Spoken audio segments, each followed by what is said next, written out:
मोहनील अंबर धारिणी शशिवदन कंज विलोचनी सिरचंद्रिका मृदुहासिनी वंदे विदेहतनया पदपुंडरीकं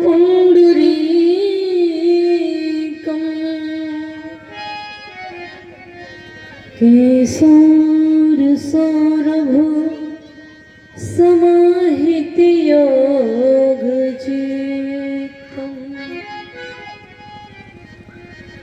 अहं तु त्रितापमनसं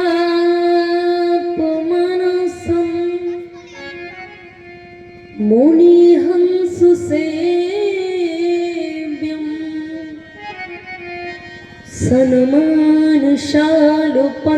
सन्मानशालुपनुप्रीत परागपुञ्जम्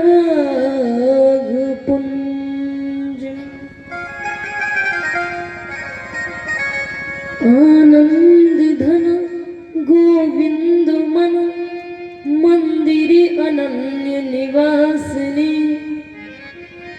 घनश्याम धन हित चातकी घनश्याम धन हित मोरनी श्री राधे मेरी स्वामिनी मैं राधे जो की दास जन्म जन्म मोहे दीजियो श्री वृंदावन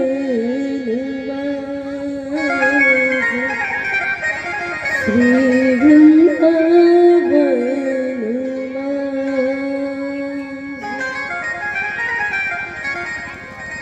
भक्त भक्त भगवंत गुरु चतुर नाम बबुए इनके पद वंदन किए नासय विघ्न अनेक कि हे हनुमंत विराजियो सुखदा हो तो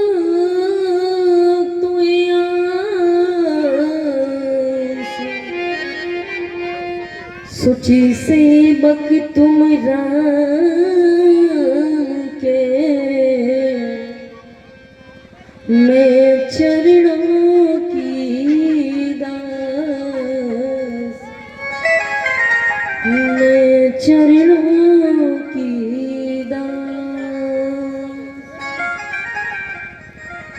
प्रेम से बोलो भक्तवत्सल भगवान की कृष्ण कन्हैया लाल की श्रीमद् भागवत महापुराण सप्ताह ज्ञान यज्ञ भगवान की श्री राम राजा सरकार की श्री बालाजी सरकार की श्री अयोध्यानाथ सरकार की श्री हनुमान जी महाराज की शंकर भगवान की जगत जननी मात की गुरु गोविंद भगवान की राधा रानी सरकार की अपने अपने माता पिता भगवान की बिहारी बिहारी लाल की बोलिए पारीक्षित जी महाराज की व्यास जी महाराज की सुखदेव जी महाराज की संत समाज की भक्त समाज की श्रोत समाज की बस्ती नगरी की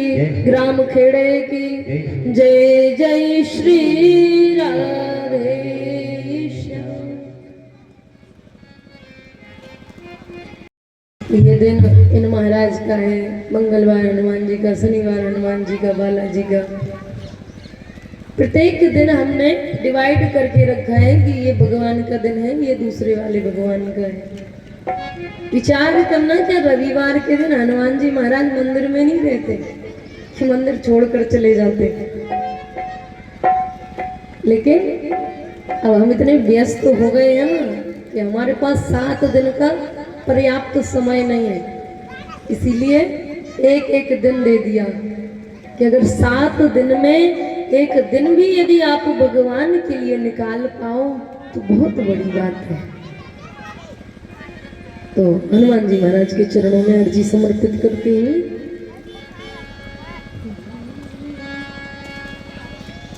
कि लाल दे हो लाले लसन धरि लाल लंगोर,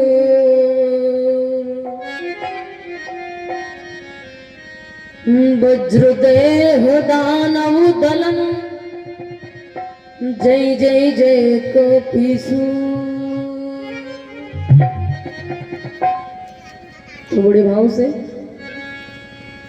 कि यही प्रेम सदा भर पूरी रहे हनुमान आपके चरणों में।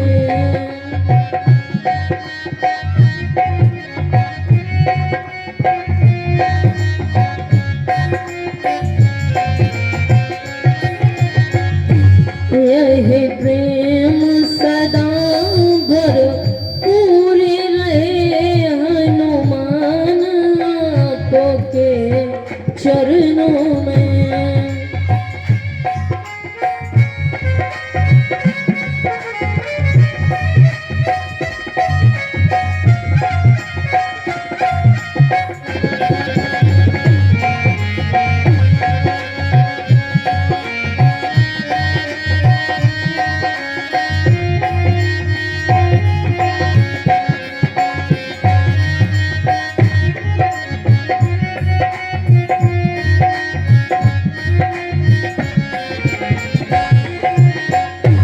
यह अर्ज मेरी मन जूर रहे हनुमान आपके चरणों में।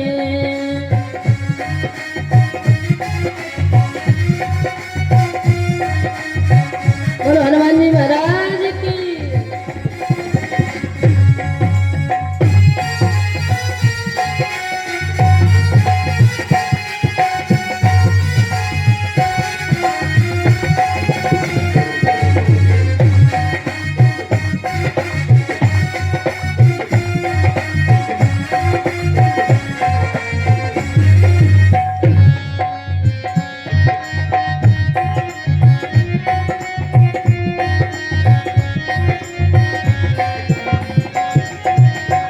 भक्त कहता है यही निज की डोर तुम्हें सौंपी, अब दया करो प्रभु दया करो।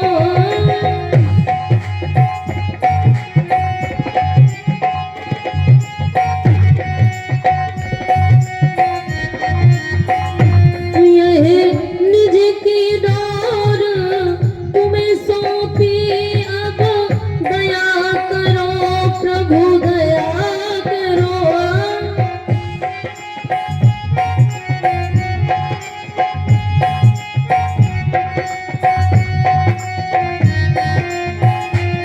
उद्धार करो ये दास पड़ा हनुमान आपके चरणों में। उद्धार करो ये दास पड़ा हनुमान आपके चरणों में।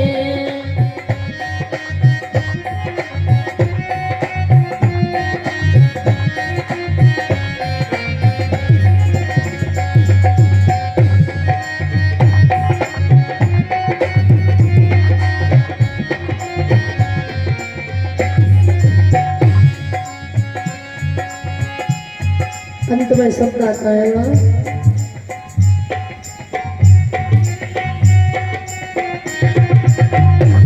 वही शब्द मेरे मुख से निकले, मेरे नाथ जिसे सुना कर पिघले।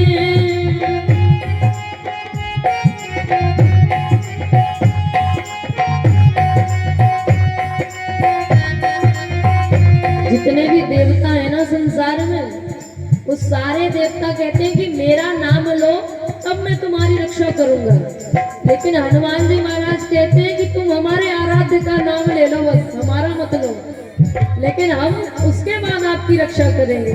ऐसे हमारे हनुमान जी महाराज को क्या कहना है? ओम वीर हनुमान अति बलवाना, राम रतियो रे प्रभु मना बसियो रे। ओम वीर हनुमान।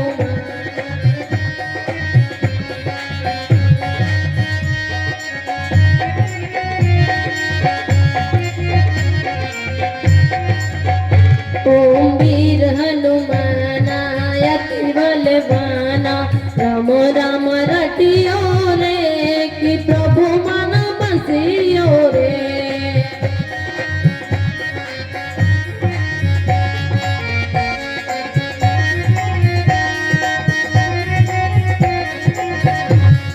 राम राम रटियो रे सिया राम रटियो रे कि प्रभु मन बसियो रे।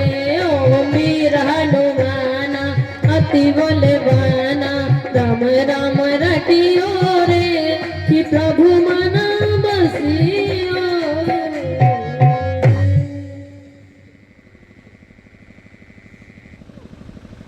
बोलिए भक्त वत्सल भगवान की।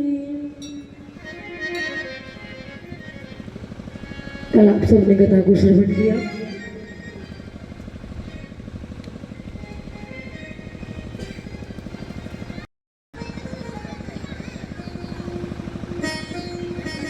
श्री कृष्ण भगवान राजा भीष्म पितामह से कहते हैं, पितामह आपने कोई पाप नहीं किया, लेकिन 101 वर्ष पूर्व 101 वर्ष पूर्व आप एक राजकुमार थे, जंगल में शिकार करने के लिए अश्व पर बैठे तलवार लिए चाबुक लिए चले जा रहे थे। एक करकैटा आया, उसके बहुत सारे पांव होते हैं। जय जय श्री राधे, जय जय श्री राधे। दादा श्री मंच पर आए हैं, आप सभी लोग उनका तालियों से स्वागत करिएगा।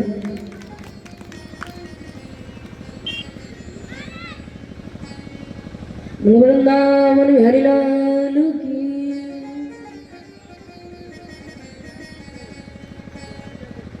तो आप राजकुमार थे, जंगल में शिकार करने के लिए पहुंचे,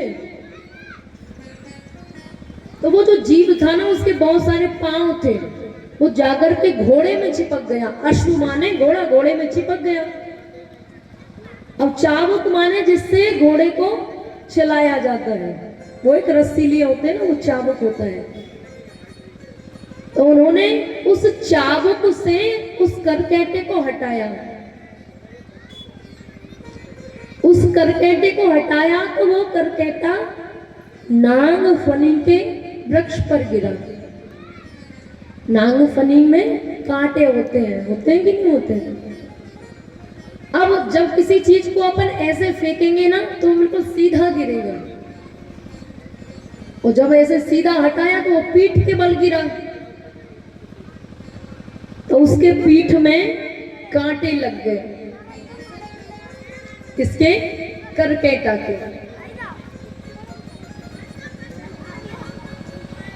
करकैटा के पीठ में जब कांटे लगे ना, विचार करना, जब पीठ के बल गिरोगे, आप उठोगे, तो जब ताकत लगाओगे तो अपना जो शरीर की ताकत है वो पीछे की तरफ बढ़ेगी।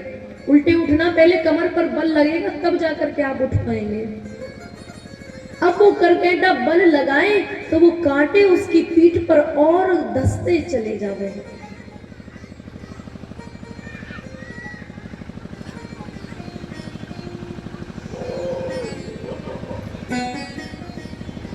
आज अनेक कांटे उसको लगे। वर्णन आता है कि 18 दिन तक 18 दिन तक वो करकेटा उस नागफनी पर रहा, लगभग उसको 24 घंटे लगे।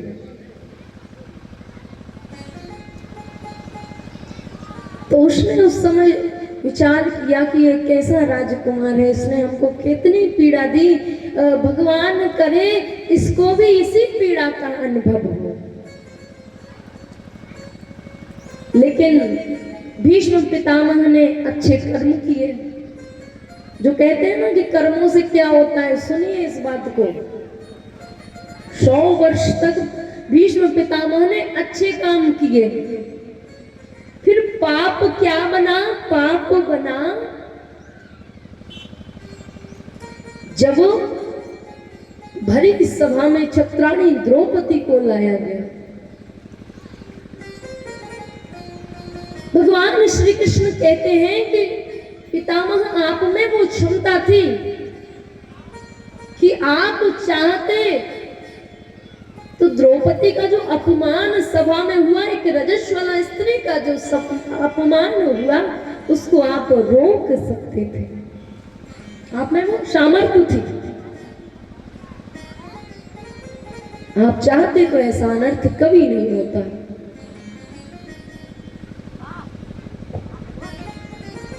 महाराज ये उनका पाप बना, लेकिन ये पाप इतने दिनों तक उदय क्यों नहीं हुआ? क्योंकि जो 100 वर्षों तक पुण्य किए ना, उन पुण्यों के प्रभाव से जो पाप बना वो सामने नहीं आ सका। कभी कभी आपने सुना होगा कि कोई व्यक्ति बहुत ही खराब होगा, नीच प्रवृत्ति का होगा, दुराचारी होगा, पापमय वृत्ति का होगा, फिर भी महाराज देखना उसके घर कोई कमी नहीं होगी। ऐसा क्यों है? ऐसा इसलिए है क्योंकि उसके जो पूर्व जन्म के कर्म है ना, वो अच्छे कर्म है, वो इस जन्म में साथ देते हैं। और जो हजारों वर्षों तक, कई जन्मों तक भगवान की आराधना करता है, फिर भी भगवान उनको ही दुख देते हैं। क्यों देते हैं? ये भी उनके पिछले जन्मों के कुछ पाप बने होंगे, जो उस जन्म में पूरे ना हुए होंगे, जो इस जन्म में भोगने पड़ रहे हैं।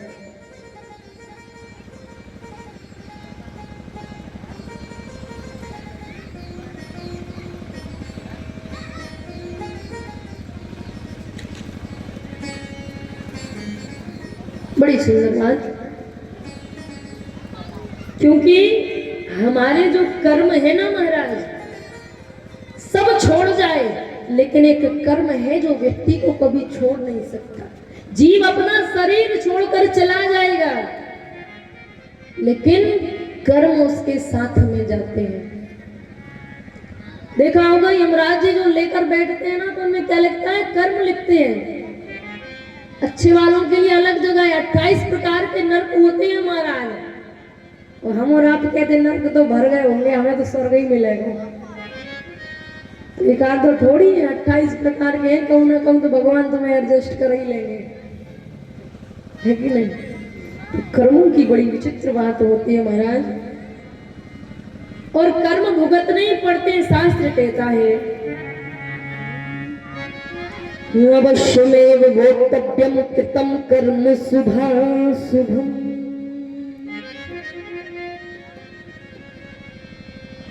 न भुक्तं क्षीयते कर्म कल्पकोटशतैरपि।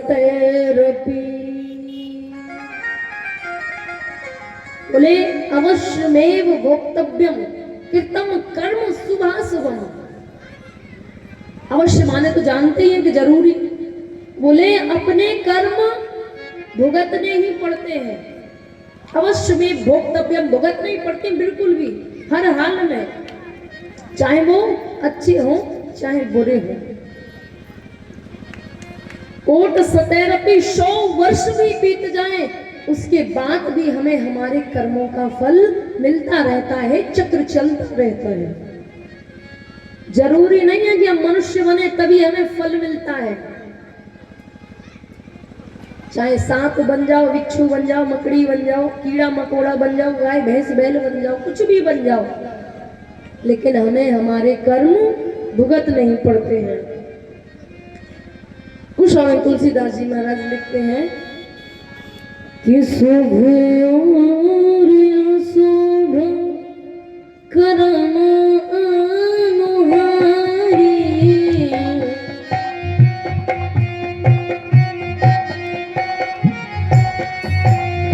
शुभ और अशुभ कर्म अनुहारी,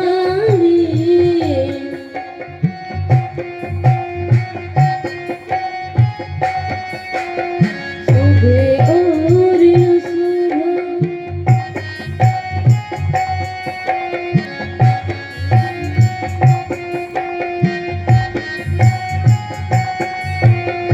ईश देय फल हृदय विचारी,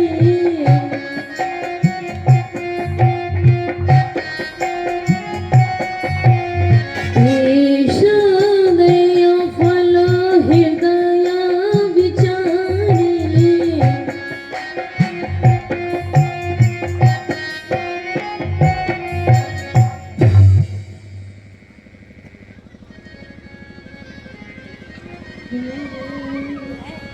कि शुभ और अशुभ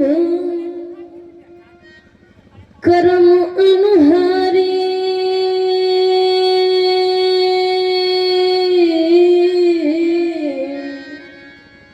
और ईश देय फल हृदय विचार।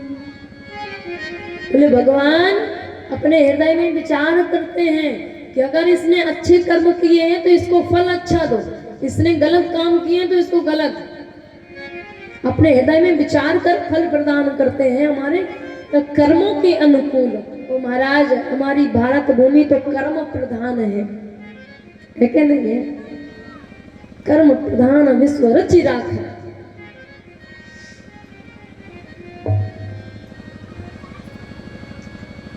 कि अच्छे बुरे कर्मों की पूंजी प्रभु के हाथ में,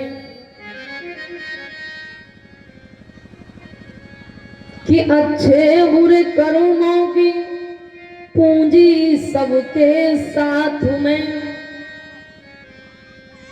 और सभी वो खिलौना जिसकी चाबी प्रभु के हाथ में। केवल कर्मों की महत्वता है महाराज,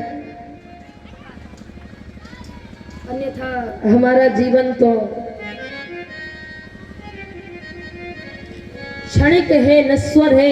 विचार करना देव तुल्य भीष्म पितामह भी जब कर्मों से ना बच पाए तो हमारी तो गिनती किसमें है?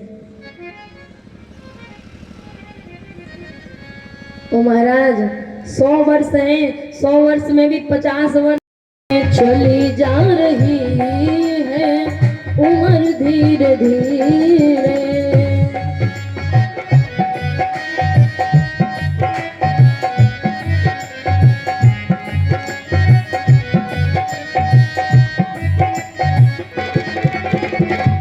पल पल युवा तो पहर धीरे धीरे, पल पल युवा तो पहर धीरे धीरे।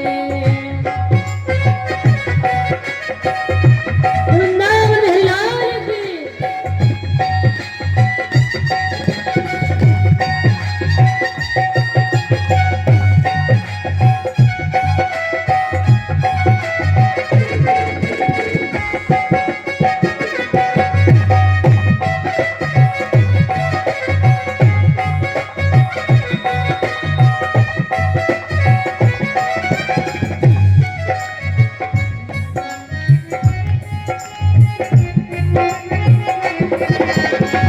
बचपन भी जाए जवानी भी जाए, बचपन भी जाए जवानी भी जाए, बचपन भी जाए जवानी भी जाए, बचपन भी जाए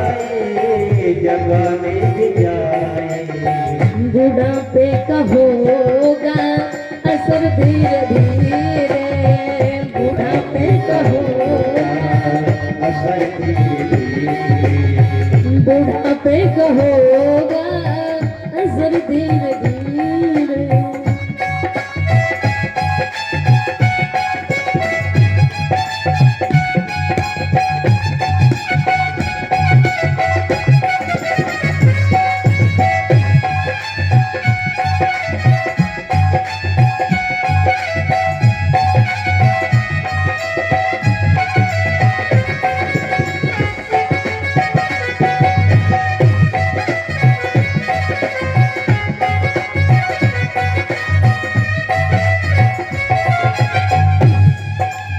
कितना सुंदर परिचय है हमारे इस क्षणभंगुर शरीर का।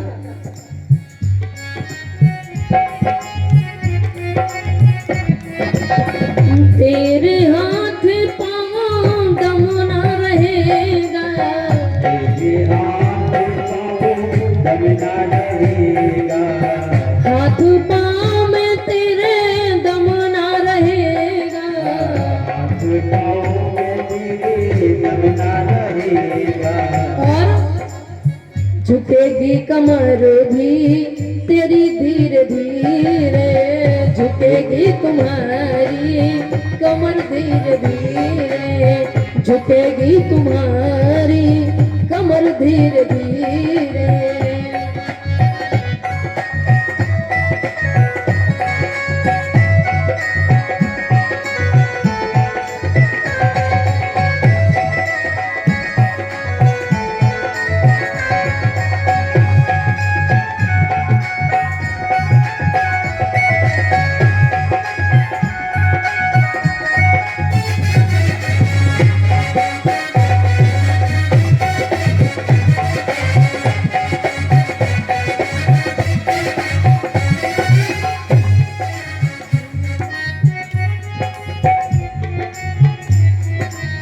शिथिल अंग होंगे सब एक दिन तुम्हारे, शिथिल अंग अर्थात जाम हो जाएंगे, शिथिल अंग होंगे तेरे सब एक दिन तेरे,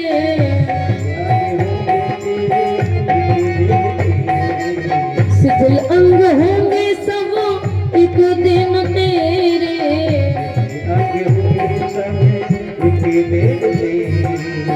अंत में क्या होगा?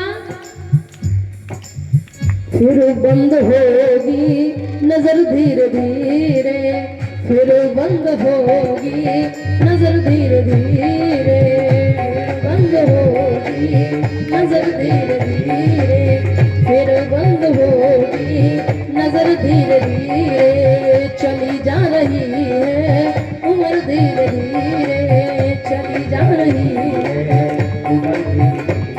हे पल पल आठों पैर धीरे धीरे, चली जा रही है उम्र धीरे धीरे, चली जा रही है उम्र धीरे। बोलो भक्तवत्सल भगवान की जय।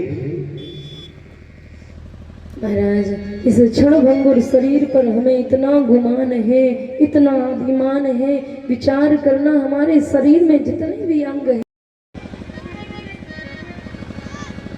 यमराज जी से युधिष्ठिर ने पूछा कि भगवान अर्जुन ने तो कोई पाप नहीं किया, फिर अर्जुन के मुख में ये सहस्त्रों बाण क्यों?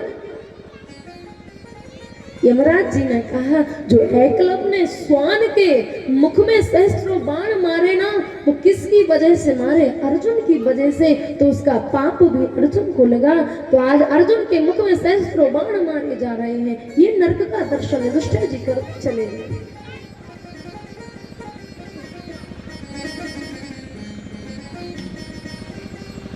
मल्ल युद्ध चल रहा था, कीचड़ में सना हुआ एक व्यक्ति जो बार बार बीच से फट जाता है और फिर जुड़ता है, फिर चीर जाता है, फिर जुड़ जाता है। युधिष्ठिर जी ने यमराज जी से पूछा भगवान ये तो मुझको जरासंध समझ में आता है, बीच से चिर गया था ना, ये हमको जरासंध मालूम पड़ता है। यमराज जी कहते हैं ये जरासंध नहीं है, ये आपका भाई भीम है। युधिष्ठिर जी गिर पड़ते हैं, क्योंकि भीम ने जरासंध को बीच से तिनके के समान चीर डाला था। कथा में आगे आप श्रवण करेंगे। तो इसका ये दोष लगा है, क्योंकि ये युद्ध के नियमों के विरुद्ध था। तो नियमों के विरुद्ध जाकर तो भीम ने जरासंध का वध किया, इसलिए इन्हें ये पाप लगा है।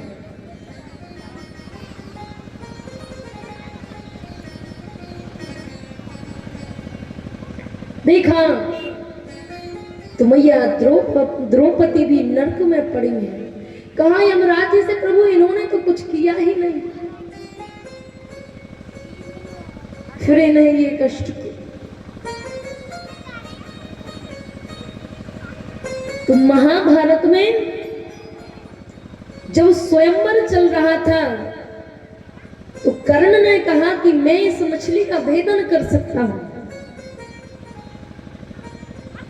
मैया द्रौपदी ने कहा कि तुम शूद्र पुत्र हो और मैं क्षत्रिय कन्या हूं, क्षत्रिय कन्या शूद्र पुत्र से विवाह नहीं कर सकती। ये अपमान था कर्ण का। मैया द्रौपदी को वही पाप लगा। हम मार देते हैं, काट देते हैं, इसकी चोरी कर लेते हैं, उसकी चोरी करते हैं, इसको बुरा बोलते हैं, उसको भला बोलते हैं। सुनिए आप कथा में, केवल इतना कहने से मैया द्रौपदी को नर्क जाना पड़ा था, नर्क का दर्शन करना पड़ा। फिर जैसे ही अंतिम सीढ़ी से स्वर्ग में प्रवेश किया महाराज युधिष्ठिर ने, तो देखा सारे कौरव, सारे पांडव, मैया द्रौपदी सब स्वस्थ हैं। देखा तो सिंहासन पर तो बड़ा कौन है? कर्ण, सबसे बड़े राज सिंहासन पर बैठे स्वर्ग में। भगवान श्री हरि का दर्शन कर सब कृतार्थ हुए। आज राजा परीक्षित हस्तिनापुर के एक छत्र राजा बन गए।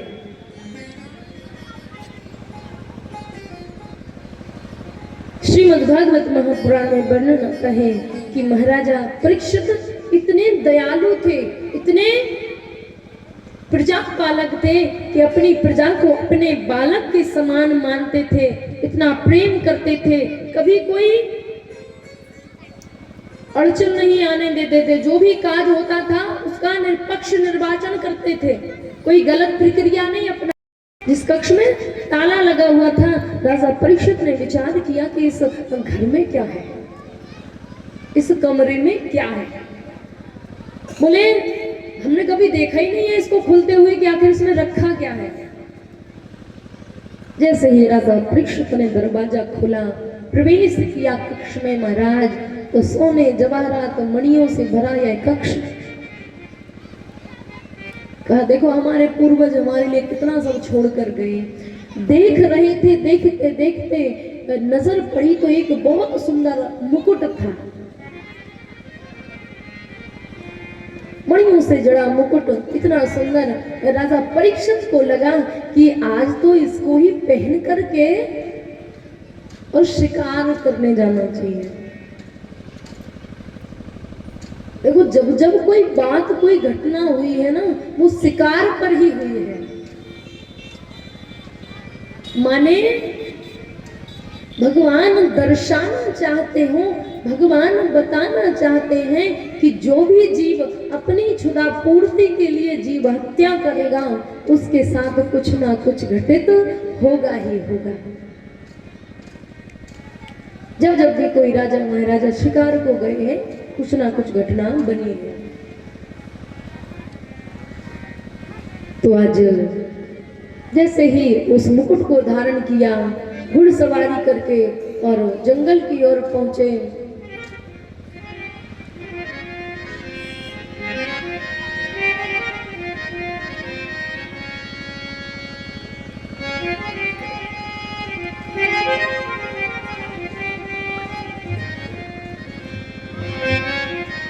देखा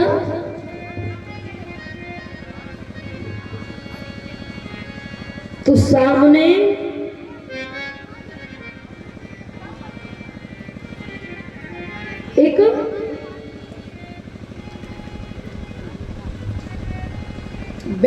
दिया।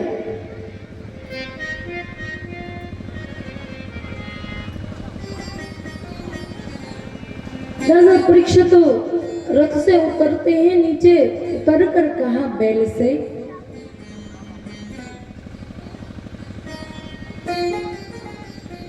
कि भाई तुम्हारी जो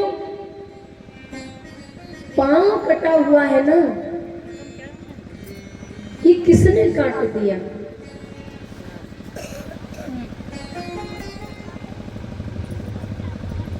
जब बैल से पूछा गया कि तुम्हारा जी पांव किसने काट दिया, अरे राजा परीक्षित के राज्य में ऐसा निर्दयी कौन है? इसे कौन कर सकता है? ऐसी निर्दयता पूर्ण कार्य कौन कर सकता है? भाई तुम हमें नाम बताओ, हम उसको अभी नष्ट कर देते हैं। वो बैल राजा परीक्षित से कहता है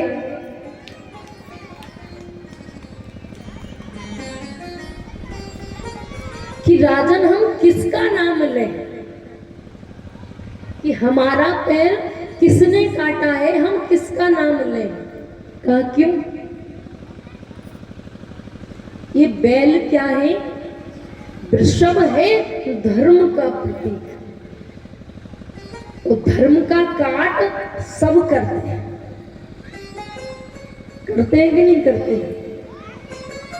आप कोई भी धार्मिक कार्य करने के लिए किसी के घर जाकर कहोगे कि हमें कुछ काम कर रहे हैं, कथा भागवत करा रहे हैं और थोड़ा सा दान चाहिए महाराज, तो भीतर से आवाज आएगी, वे तो हर साल ऐसे ही दान कराते रहे, कुछ नहीं देना, जब देखो तब कथा ही होता रहता है, ऐसे तो हम अपना घर ही लुटा दें। राजा परीक्षित समझ गए कि इसी व्यक्ति ने धर्म रूपी बैल का पांव काटा है। कहा तुमने उस धर्म का पैर काटा है, मैं राजा परीक्षित तुमको दंड दूंगा। आज वो काला काला महापुरुष राजा परीक्षित को प्रणाम करता है, भगवान क्षमा कर दीजिए। बोले तुम्हें दया नहीं आई उसको काटने के हुए, पीड़ा नहीं हुई? काला काला महापुरुष राजा परीक्षित के चरणों में गिर जाता है, भगवान क्षमा कर दीजिए। आज वो काला महापुरुष कौन है? वो कलयुग है। कलयुग ही तो धर्म को काटता है, नहीं काटता? तुरंत जैसे ही पांव को स्पर्श किया, बुद्धि विकृत हो गई राजा परीक्षित। पांडव की बात स्मरण आई कि अगर शरण में शत्रु भी आ जाए तो उसको क्षमा कर देना चाहिए। राजा परीक्षित ने कहा ठीक है, क्षमा कर दिया। बोले भगवान फिर हम कहाँ जाएं? बोले हम जहां भी जाएंगे ना, सब जगह आपका ही राज्य है, आप एक छत्र राजा हो संसार में अभी इस समय। तो बोले हमको जगह तो दे दो कि हम कहीं जाकर के रह सकें। आज राजा परीक्षित से एक कलयुग रहने के लिए जगह मांगता है।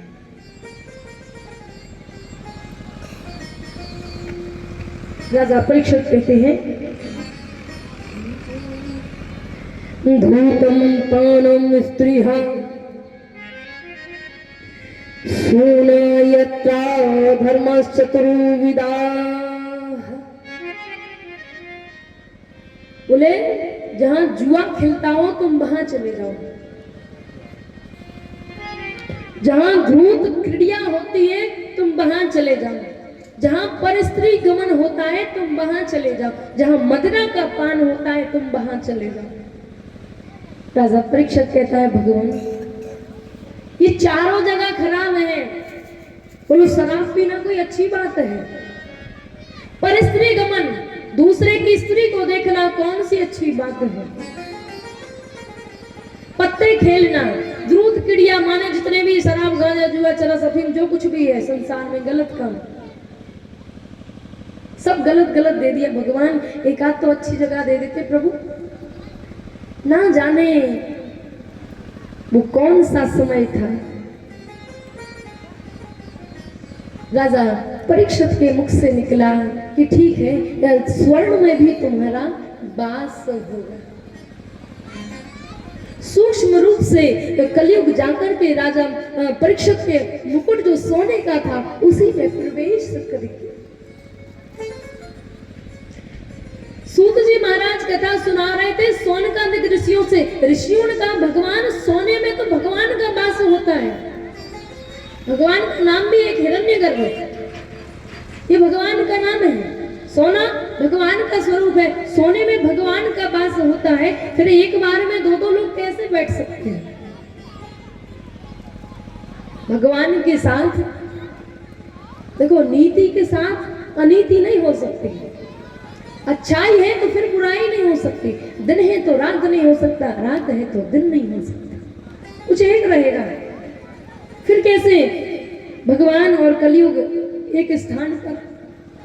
श्री सूत जी महाराज कहते हैं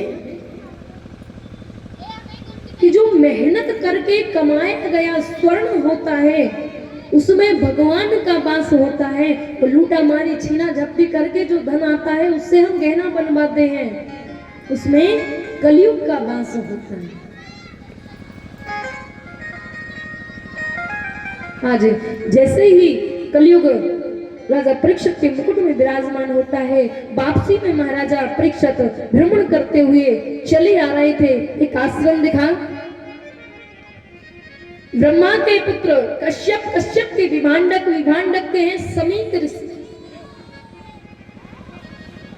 आज समीक ऋषि के आश्रम में जैसे ही पहुंचे महाराज, तो समीक ऋषि यही वही समीक ऋषि हैं जो महाराजा दशरथ के जमाई और कन्या शांता के पुत्र हैं। उनके ही पुत्र श्रृंगी, समीक जी नहीं श्रृंगी, ये तो समधि है राजा दशरथ के। तो आज जैसे ही पहुंचे, देर हो गई थी, प्यास लगी, कलयुग ने अपना प्रभाव दिखाया। महाराज परीक्षित ने कहा, अरे संत क्या करते हो, मुझको जल चाहिए, तुम मुझे जल पिलाओ। समीक ऋषि तपस्या में थे, ध्यानस्थ थे, तो उनको तो कोई ज्ञान नहीं है महाराज। क्रोध किया, मैं तलवार निकाल कर इसी क्षण तुम्हें मार दूंगा, तुम्हें पता नहीं मैं तुम्हारा राजा हूं, जल पिलाओ, ढोंगी बाबा हो तुम। ऐसा जब समीक ऋषि को कहा महाराज, तो भगवान के भजन में जो बैठा हो वो दूसरी बात किसी का ना सुने, वो व्यक्ति भजनानंदी होता है। और हम और आप तो पूजा करें, तेरा तुझको, अरे मम्मी थोड़ी गैस बंद कर देना, क्या लागे मेरा, अरे वो बाहर का दरवाजा खुला है, फूल वाला आएगा, फूल तो ले लो, जय जगदीश हरे, अरे मम्मी जल्दी प्रसाद लेकर आओ, आरती पूरी होने वाली है। हम ऐसी पूजा करते हैं, माने एक आरती में 100 बार बोलेंगे। भगवान के लिए 24 घंटों में अगर हम 10 मिनट भी निकालते हैं तो पूर्ण रूप से हमारे पास वो 10 मिनट भी नहीं, उसमें भी हमारा मन कहीं और होता है। 100 बार बोलेंगे, ऐसा कर दो वैसा कर दो, आरती घुमाते जाएंगे, ये पूजा नहीं है। और उसी में हम और कहें भगवान को हमें सुनते नहीं, बोले भगवान को भाई कहाँ सुनेंगे, तुम भगवान को तो सुनो। बोले हम 10-10 घंटे पूजा करते हैं लेकिन भगवान हमारी सुनता नहीं है। बोले तुम 10 घंटे पूजा तो करते हो लेकिन भगवान को थोड़ी सोचते हैं। 17-15 इधर उधर की बात सोचोगे, भगवान में मन नहीं लगाओगे, कैसे भगवान तुम्हारी सुनेगा? भगवान के लिए तो अपना सर्वस्व त्याग करना पड़ता है, तब कहीं जाकर परमात्मा अपनी कृपा बरसाता है। आज खूब कहा राजा परीक्षित ने, लेकिन समीक जी को कोई असर नहीं हुआ। देखा सामने मरा हुआ सर्प पड़ा था, उठाया चाबुक से और ऋषि समीक के गले में डाला और अपने महल को वापस चले।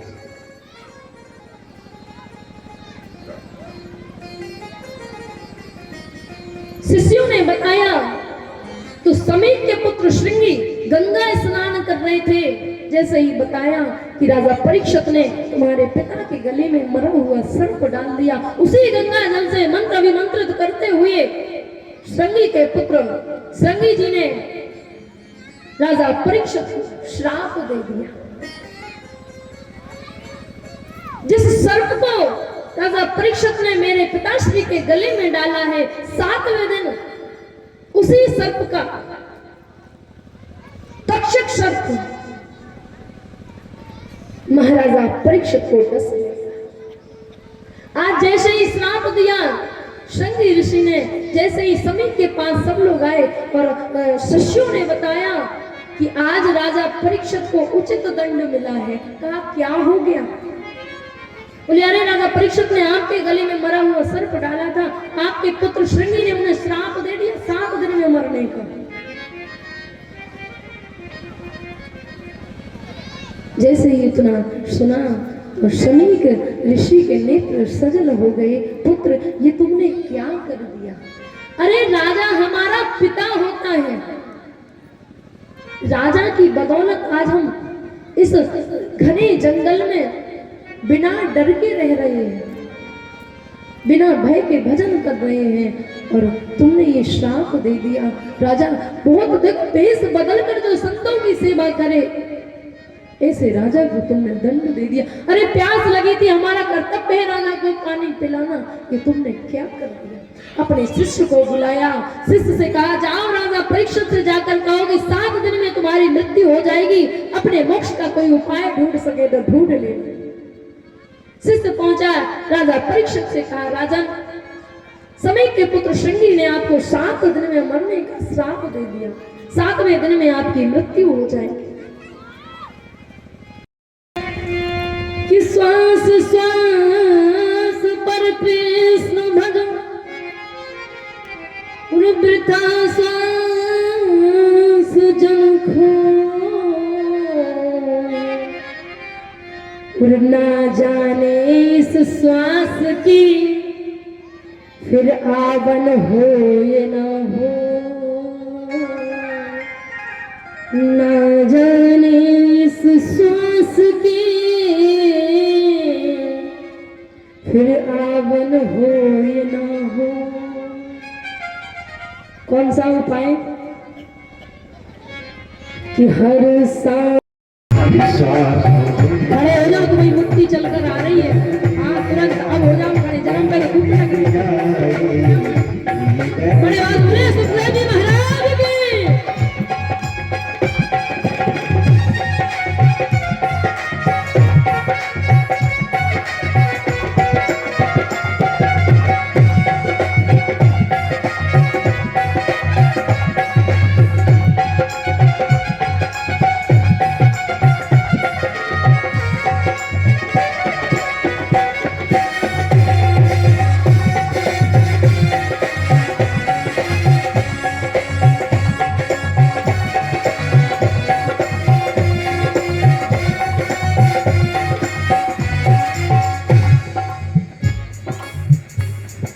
हर सांस में होश मेरा तेरा, यूं बीत जाए जीवन मेरा। हर सांस में होश मेरा तेरा, यूं बीत जाए जीवन मेरा।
बीत जाए जीवन मेरा।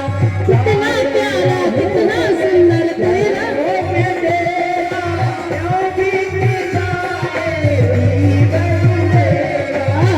सांस में हो सुमिरन तेरा, यूं बीत जाए जीवन मेरा।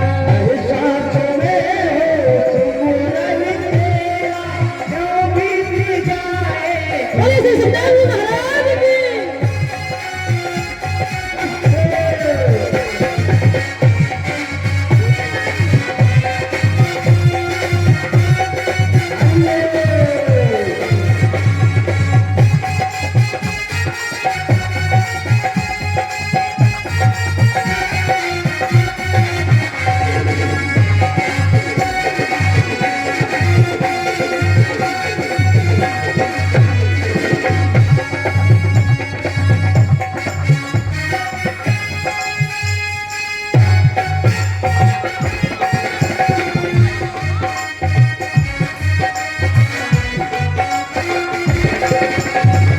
जो भी तेरा प्यारा हो वो मेरा प्यारा हो। मेरा प्यारा हो, जो भी तेरा प्यारा हो वो मेरे दिल का प्यारा हो।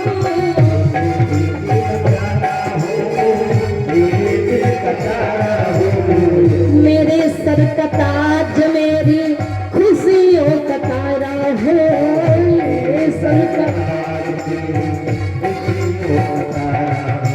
सब में निहारो, सब में निहारो रूप सुनेरा, हर सांस में हो सुमिरन तेरा।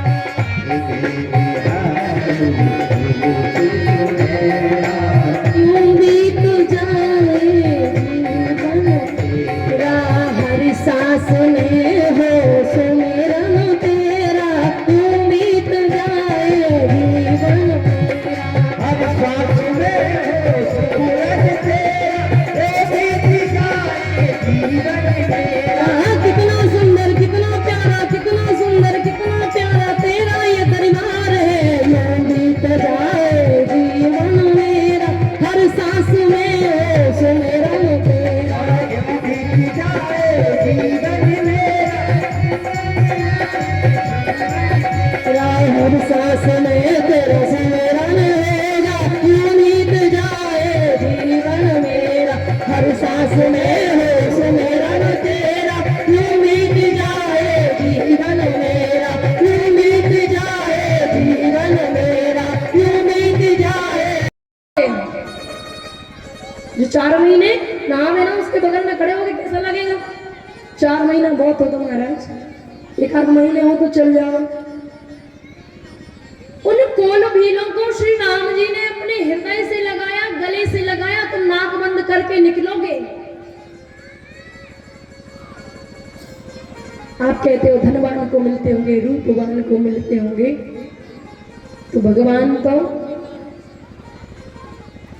भक्त का केवल मन देखते हैं, क्योंकि भगवान लक्ष्मीपति हैं, धन की कोई कमी नहीं है। संसार में कोई ऐसा रूपवान नहीं है जो रूप भगवान का, एक बार बिहारी जी के दर्शन करना, दूसरे किसी की छवि भूल जाओगे आप।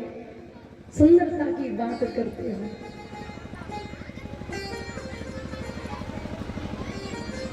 जब कुंडली को गले लगाया तो कहा भगवान धन्य हो गए हम।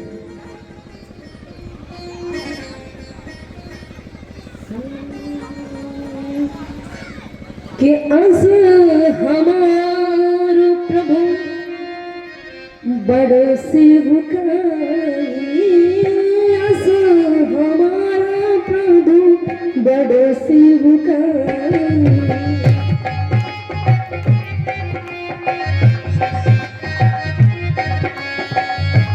अस हमारा प्रभु बड़ सेवकाई।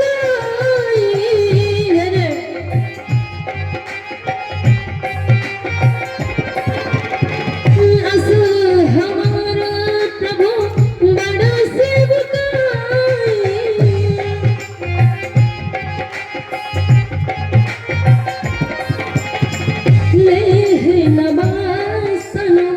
बसन चुरा ली।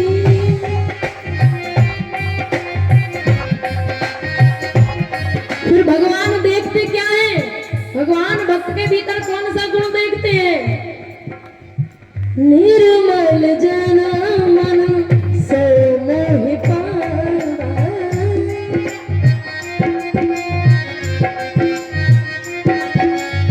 निर्मल मन जन सो मोहि पावा।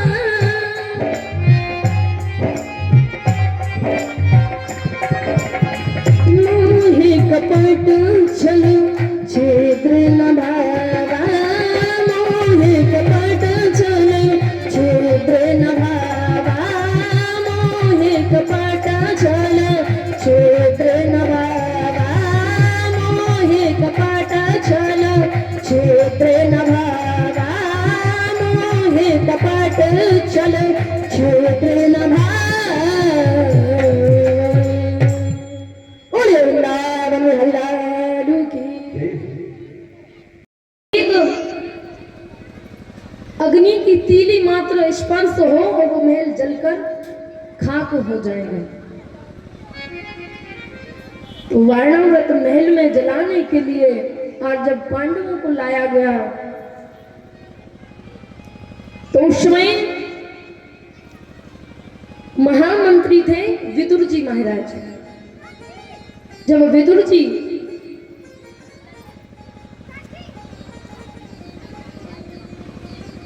भवन में पहुंचते हैं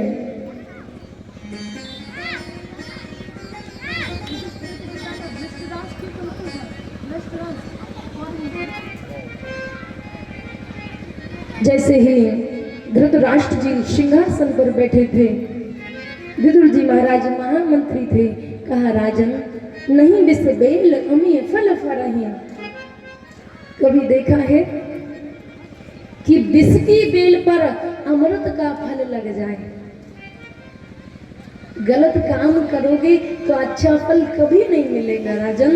और आपको पता है कि पांडवों के साथ कौरव अन्याय कर रहे हैं। आप चाहो तो आप रोक सकते हो, इस अन्याय को आप रोकिए। इतने में दुर्योधन आया। अरे महामंत्री होंगे, मेरे पिता को क्यों भड़का रहे हो? क्या भड़काते हो? क्या समझाते हो? जाओ, मैं तुम्हें मंत्री पद से निष्कासित करता हूँ। विदुर जी ने कहा पुत्र मैं तुम्हारे मंत्री पद से नहीं बोलता, मैं तो इसलिए बोला कि पांडव तुम्हारे भाई हैं। जो नीति है मैंने नीति कहा, अब मानो ना मानो वो आपका काम है। विदुर जी वापस चले गए। आज 12 वर्ष विदुर जी ने अपनी पत्नी के सहित सहित 12 वर्षों तक फल खा करके भगवान का जाप किया। कौन सा मंत्र? ओम नमो भगवते वासुदेवाय धीमहि। जाप किया। आज समस्त हस्तिनापुर को दुल्हन की तरह सजाया गया। किसी से विदुर जी ने पूछा महाराज आज क्या है? उसने कहा आज स्वयं श्री कृष्ण द्वारकाधीश राजा महाराज अधिराज कृष्ण कन्हैया लाल शांति दूत बनकर हस्तिनापुर में आ रहे हैं और ये सजावट ये शोभा उनके आगमन के लिए है। आज जब ऐसा कहा कि हस्तिनापुर सज रही है और भगवान हमारे ठाकुर जी आ रहे हैं, लेकिन फिर याद आया कि मैं तो मंत्री नहीं हूँ। मंत्री होता तो भगवान से मिल पाता, मैं तो एक साधारण सा मानव बन गया। अब तो इतनी भीड़ में भगवान हमें कैसे पहचानेंगे और हमें ठाकुर जी के दर्शन नहीं हो पाएंगे। इतनी भीड़ है महाराज। हस्तिनापुर कोई छोटा मोटा राज्य नहीं था। आज जैसे दुर्योधन भी कपटतापूर्ण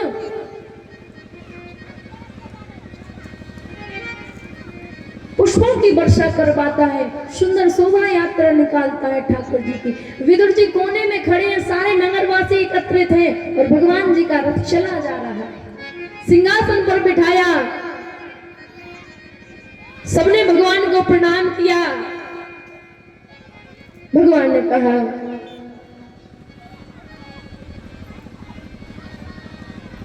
दुर्योधन, पांडव तुम्हारे भाई हैं और भाई होने के नाते उनका आधे राज्य पर अधिकार है ना। दो भाई होंगे तो आधा आधा होगा कि नहीं होगा? तीन भाई होंगे तो तीन हिसाब होगा, चार भाई होंगे तो चार हिसाब होगा। तो पांडव कौरव दो हिसाब होने चाहिए। लेकिन मैं पांडवों की तरफ से केवल और केवल तुमसे 5 गांव मांगता हूं।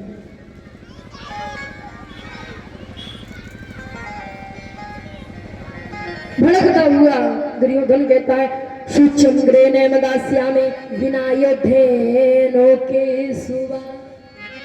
अरे माधव केशव, तुम 5 गांव की बात करते हो, बिना युद्ध के तो मैं एक सुई की नोक के बराबर भी स्थान नहीं दूंगा उन पांडवों को। धृतराष्ट्र ने समझाया, शांत हो जा। ठाकुर जी से कहते हैं, कृष्ण ये शुरू से ही प्रारंभ से ही दंड है, इसे क्षमा कर दो, कोई बात नहीं। क्षमा कर दिया। कहा, मैया गांधारी ने सुंदर सा भोजन बनाया है, भोजन कर लीजिए। ठाकुर जी ने कहा, देखो हमको तो भूख नहीं है, और भोजन 2 स्थिति में करना चाहिए, या तो बहुत तेज भूख लगी हो, या खिलाने वाले के मन में भाव हो। दुर्योधन से कहा, भाव तो हमें तुम्हारे यहाँ दिख नहीं रहा, और भूख हमको लगी नहीं। बोले फिर? बोले हमें तो विदुर जी के यहाँ जाना है। बोले क्यों जाना है? बोले विदुर जी ने कहा है कि जब भी आप हस्तिनापुर आओ ना, तो पहला भोजन हमारे घर करना। अब ये विदुर जी महाराज दूर खड़े सुन रहे थे, गदगद हो गए। देख तो भरी सभा में लाला ने मुंह को कितनो अधिक सम्मान दियो है। भागते भागते पहुंचे विदुरानी, लाला अपने घर आवेगो। अरे उसने जब सभा में कहा है तो वो जरूर आएगा। थैला लिया बाजार चले गए। विदुरानी ने सुंदर सा चौका लगाया और स्नान करने बैठे। इधर दुर्योधन ने कहा, महाराज विदुर ने तुमको कब न्योता दे दिया? अभी तो विदुर आपसे मिले नहीं। बोले उन्हें संदेश भिजवाया था कि कभी भी हस्तिनापुर आओ तो पहला भोजन हमारे ही घर करना। आज जैसे ही भगवान मंच से उतरे तो अपनी खड़ाऊ छोड़ दी। जब जब भक्तों पर कृपा बरसाने के लिए हमारे बिहारी जी, हमारे ठाकुर जी गए, कथा में सुनना आप बिना चप्पल जूतों के गए। कभी खड़ाऊ पहनकर, जूती पहनकर नहीं गए भगवान भक्तों के पास। देखना सुनना आप कथाओं में। क्यों? क्योंकि भक्त भगवान के द्वार पर नंगे पैर जाते हैं, तो भगवान भी भक्तों के पास बिना कुछ पहन कर आते हैं। आज भगवान पहुंचे, सभी हस्तिनापुर वासी कहते हैं, देखो जो तो रटो रटाओ है सभी को हाथ उठ जाए हैं।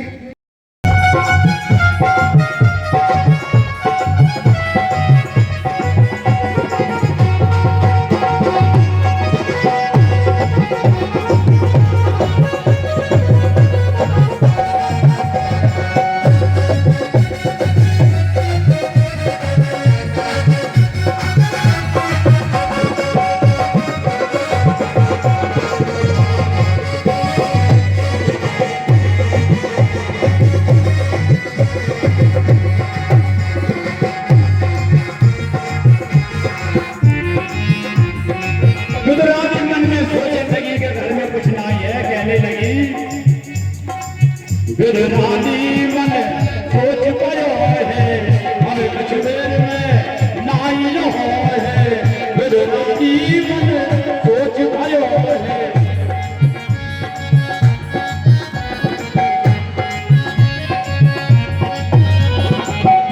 कहने लगी, फजली फल ले आओ नाम, हे फजली फल ले आओ नाम। आज हरि आए विदुरे घर पाओ, आज हरि आए, आज हरि आए, आज हरि आए, आज हरि आए, आज हरि आए विदुरे घर पाओ, आज हरि आए विदुरे घर।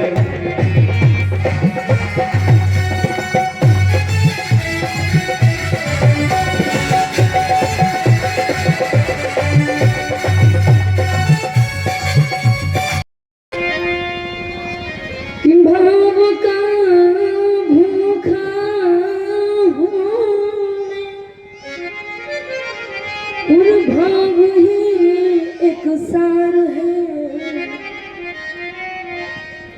जो भाव से भजता मुझे सुभव से बेड़ा पार है। तो भगवान तो महाराज चाहे तुम कितने सुंदर गान कि जात जात को पावना, पूरी जात जात में जात,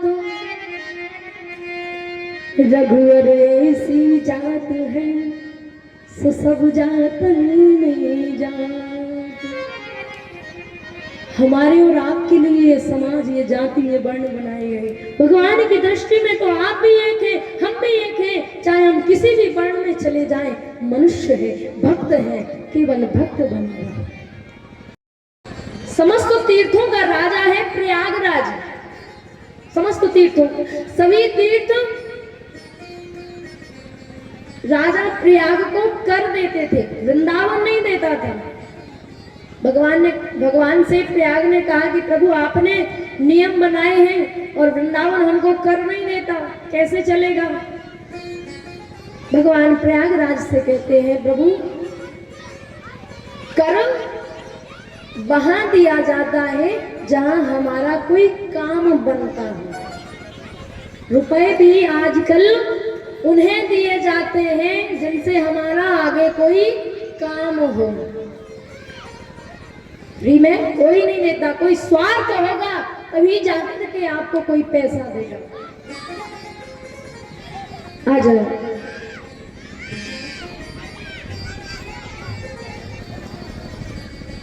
पृथ्वी से भगवान कहते हैं कि देवी ये वृंदावन है, सृष्टि का प्रलय हो जाए लेकिन फिर भी वृंदावन कहीं नहीं जा सकता, क्योंकि वृंदावन भगवान का प्राण है।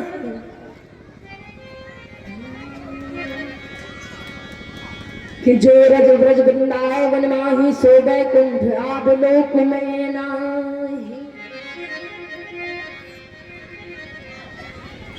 कि वृंदावन सो बन नहीं उड़ी नंदगान सोगा, बंसी बट सो बट नहीं सो कृष्ण नाम सोना। लेकिन यहाँ पर कितने लोग बैठे हैं जो वृंदावन नहीं गए? हाथ खड़े करना। कौन कौन है जो वृंदावन नहीं गया है? तू नहीं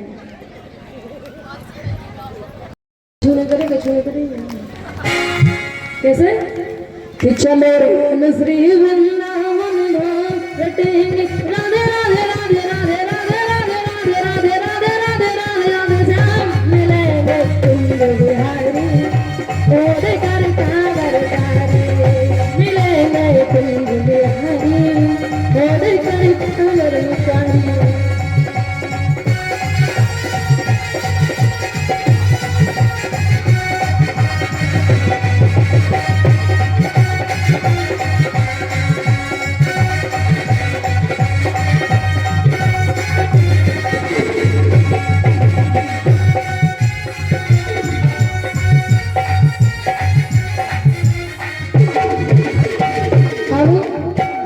ड्यूटी पूरी हो गई, अब आप लोग गाओ, आप लोग गाओ चलो। जैसे कि हमने नरगढ़ को बहुत नाम सुना है, भैया यहाँ की माताएं तो इतना अच्छो गाली थी, इतना नौनो गाली थी, हाय राम। तो तने हम ही सुने गए अपने घर के, तो नहीं कि बच्चा हम गा लेते लेकिन आज सीख भी आए। तो कैसे चलो रे मन श्री जय बाबा।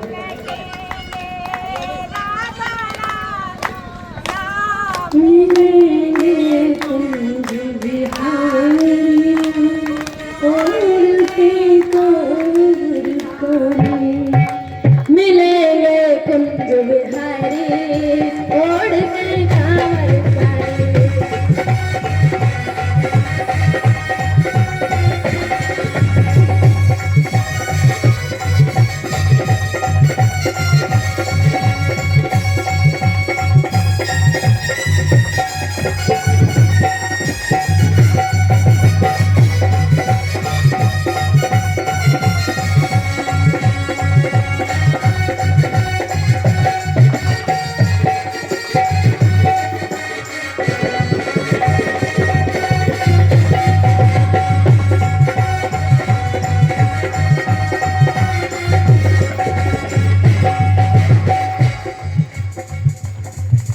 मैं तो वृंदावन को जाऊं सखी, मेरे नैना लगे बिहारी से।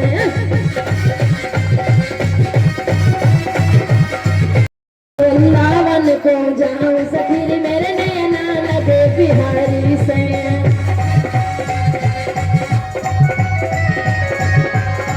मैं तो वृंदावन को जाऊं सखी, मेरे नैना लगे बिहारी से।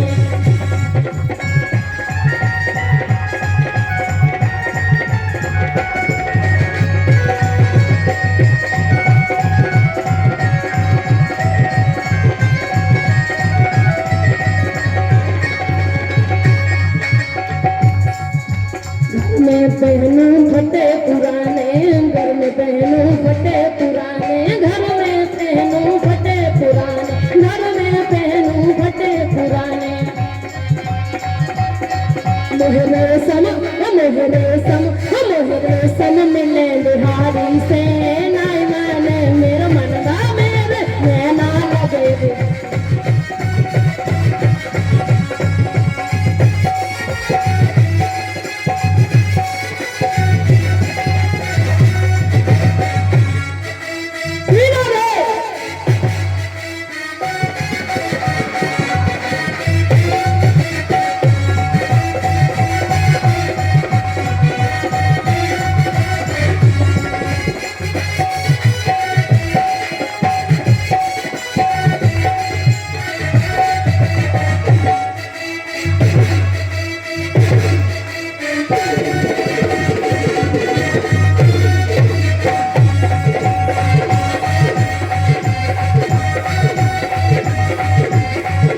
वृंदावन को जाऊं सखी, मेरे नैना लगे बिहारी से।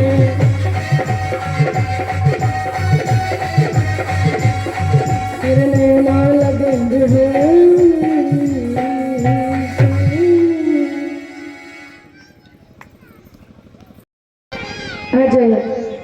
स्वयं मनु महाराज की बड़ी पुत्री देवहूति के साथ करदम जी का विवाह हुआ। जैसे ही अपनी कुटिया में करदम जी आए, समाधिस्थ हो गए। आज हजारों वर्ष बाद समाधि खुली तो देखा एक बूढ़ी मैया बगल में बैठी थी। करदम जी ने पूछा, देवी तुम कौन हो? करदम जी से मैया देवहूति कहती है, वो ही है जिनसे तुमने विवाह किया था। आज बूढ़े हो गए हम इतनी वर्षों से। मैया देवहूति का पतिव्रत धर्म देखिए, पति तो समाधिस्थ हो गए लेकिन वापस पिता के घर नहीं जाती। एक छत्रदेव महाराजा मनु उस समय चाहती तो सुख विलास के कारण अपने परिवार में वापस चली जाती, लेकिन कहीं नहीं गई, अपने पति की सेवा करती। उन कुटिया में हजारों बिल, चूहे बिल्ली शेर कुत्ता हर कुछ के बिल थे महाराज। आज करदम जी ने कहा, आपने ऐसा धर्मत्व का पालन किया है। हाथ पकड़ा, सरोवर में डुबकी लगाई, देखा तो सामने कंचन बदन है महाराज। ये पतिव्रत धर्म है महाराज। ये होता है पत्नियों का प्रभाव।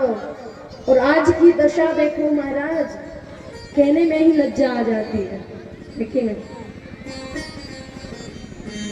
जो यश वैभव मैया देवहूति ने अपने पिता के घर नहीं देखा, आज वो वैभव करदम जी ने दिखलाया। करदम जी ने भगवान से वरदान मांगा था कि मुझे एक पुत्र होगा, वो भी आप ही स्वयं बेटा बनकर आएंगे तो मैं घर का त्याग कर दूंगा। लेकिन भगवान की लीला, 9 कन्याएं हुई करदम जी और देवहूति के यहाँ। 9 कन्याएं, समस्त ऋषियों से विवाह हुआ उनका। 9 कन्याओं का 9 ऋषियों से विवाह हुआ। 10 में कपिल भगवान का प्राकट्य हुआ। बोलिए कपिल भगवान की। तीसरा अवतार भगवान का कपिल के रूप में हुआ। आज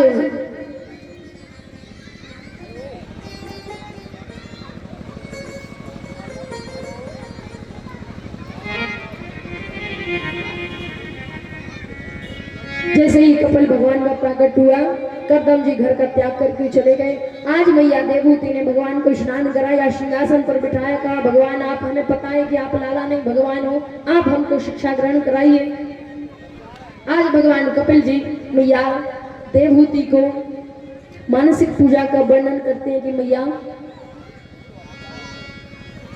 संसार में जो भी जीव भगवान के प्रति समर्पित नहीं हो पा रहा है, भगवान को अपना नहीं पा रहा है, तो वह मानसिक पूजा के माध्यम से भगवान के प्रति समर्पित हो सकता है। भगवान कहते हैं, साधारण सी भाषा में समझेंगे।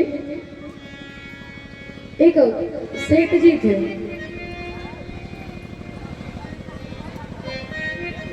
अब बताओ तुम भी हमें छोड़कर नहीं जाना चाहते ना। देखो तो बेचारा हमें छोड़कर नहीं जाना चाहता, रो रहा है, सिक्का रो रहा है। अच्छा ठीक है, हम तुम्हें दान नहीं कर रहे, वापस जाओ। बोले दान क्यों नहीं किया? बोले सिक्का हमें छोड़कर नहीं जाना चाहता था, वो रो रहा था, इसलिए हम वापस ले आए। मार्ग में जा रहे थे, एक संत मिले, संत ने कहा देखो बिना दान के तुम्हारा काम करावे हम, तुम मानसिक पूजा करो। मानसिक पूजा कैसी? मन से पूजा, मन से पूजा करो कि हम रात्रि में 4 बजे जाग गए, हमने स्नान किया, ध्यान किया, भगवान को स्नान कराया, पूजा की, माला पहनाई, वस्त्र पहनाए, प्रसाद पवाया, गरम गरम दूध में चीनी मिला करके भगवान को प्रसाद पवाया। ये मानसिक पूजा है। बोले इसमें खर्चा? बोले खर्चा कुछ नहीं लगता। बोले महाराज हम 4 बजे थोड़ी जगते, सर्दी को समय है। बोले इसमें जगना भी नहीं है, स्नान भी नहीं करना। बोले फिर कैसे संभव है? फिर कैसे संभव है?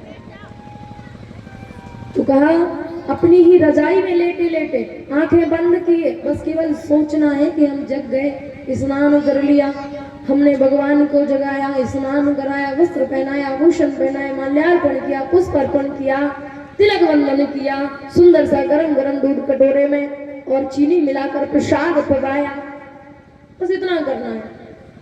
बोले ये तो बहुत बढ़िया है, बिना दाम के पूजा हो रही, यही बढ़िया है। बोले ये हमारे लिए ठीक है। अब सेठ जी गए महाराज, तो 1 दिन पूजा, 2 दिन पूजा, 4 दिन, 10 दिन। अब ऐसा समय आया कि वो रात रात भर सोए नहीं, यही सोचे कि मैं जाग गया, भगवान को स्नान कराए, वस्त्र पहनाए, कटोरे में दूध रखा, चीनी मिलाई और प्रसाद पवाया। यही करते थे, जागते थे और बस यही सोचते थे पूरे दिन, पूरी रात। एक दिन का समय महाराज कि जो कटोरा था ना, उस कटोरे में दूध था, गरम गरम दूध, सो चीनी थोड़ी ज्यादा डल गई, चीनी कटोरे में थोड़ी ज्यादा डल गई। सेठ जी ने विचार किया गरम है दूध और चीनी अभी घुली नहीं होगी, एक काम करते हैं थोड़ी सी निकाल लेते हैं। जैसे ही निकालने के लिए हाथ बढ़ाया महाराज, भगवान प्रकट हो जाते हैं, हाथ पकड़ लेते हैं। बोले क्यों?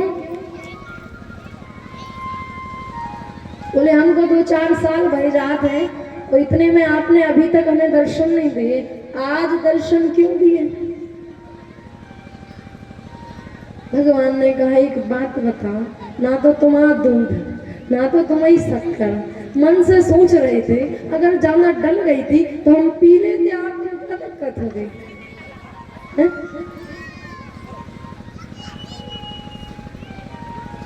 भगवान प्रकट हो जाते हैं, तभी तो कहते हैं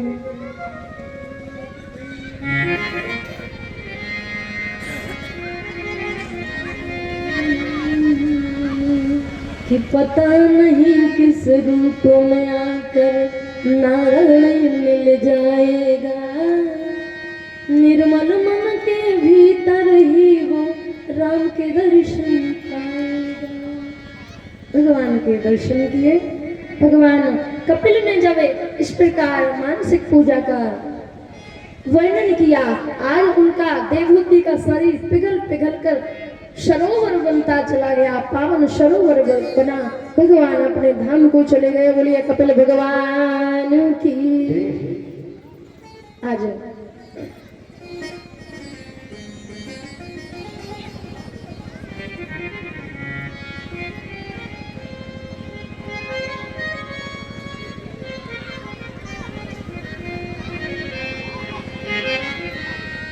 श्री सुखदेव जी महाराज राजा परीक्षित को वर्णन करते हुए कहते हैं,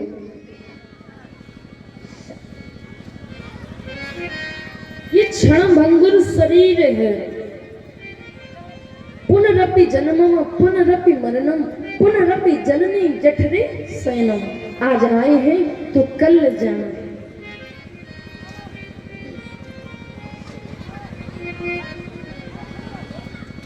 माता देवहूति का वंश आगे नहीं चला। भैया देवहूति 3 बहनें हैं, देवहूति, आकृति, प्रसूति। मैया प्रसूति का विवाह दक्ष प्रजापति के साथ हुआ और आकृति का विवाह रुचि प्रजापति के यहाँ हुआ, जिनके यहाँ हमारे भगवान यज्ञ नारायण का प्रादुर्भाव हुआ। बोलिए यज्ञ नारायण भगवान की। और प्रसूति नाम की जो बहन थी मैया देवहूति की, जिनका विवाह दक्ष के साथ हुआ, जो प्रजापति के नायक बने, सब जानते हैं। उन्हीं के यहाँ मैया सती का जन्म हुआ। सती का विवाह शंकर भगवान के साथ होता है। तत्पश्चात आप सबने श्री राम कथा में ये हैं और उनसे विवाह करके घर आ जाते हैं। आज सुनीति से विवाह करके आए। सुनीति के सौत का नाम है सुरचि। आज मैया सुनीति ने देखा कि हमारे पति दूसरा विवाह करके आ गए।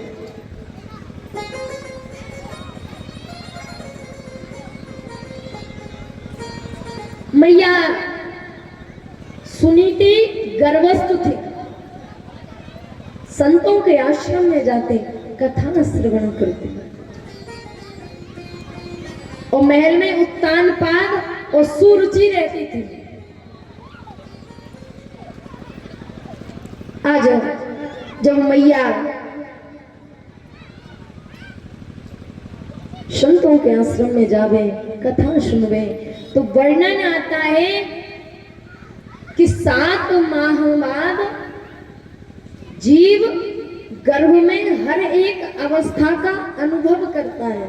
7 महीने बाद उसे सुनाई पड़ता है, उसे दिखाई पड़ता है, वो महसूस करता है, हर एक चीज का अनुभव होता है। आप किस वातावरण में रहते हैं, इसका भी प्रभाव गर्भस्थ शिशु पर पड़ता है। संतों के आश्रम में मैया रहती, संत प्रसन्न हुए, कहा सुनीति मानो क्या मांगती हो।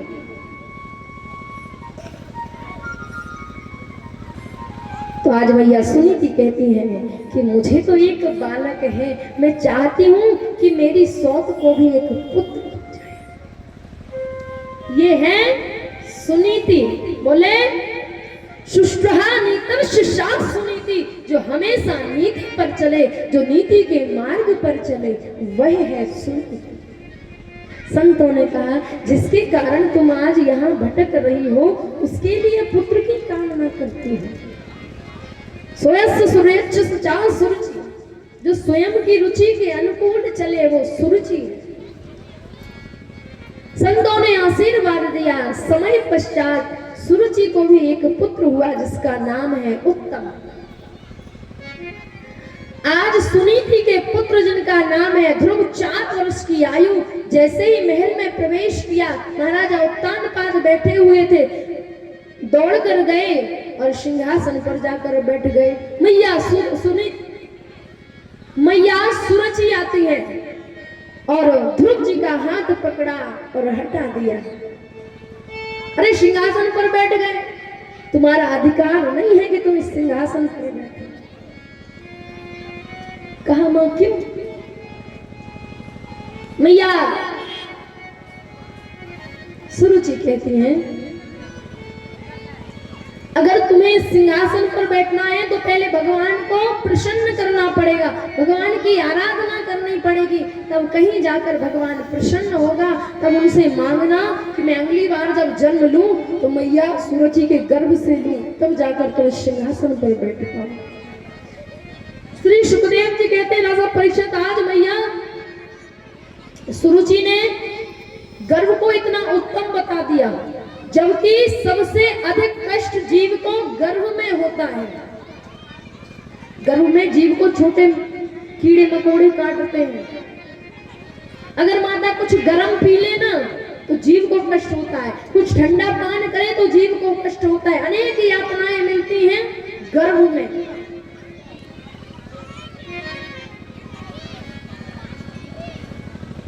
फिर भी पुनः इस भवबंधन में आना पड़ता है।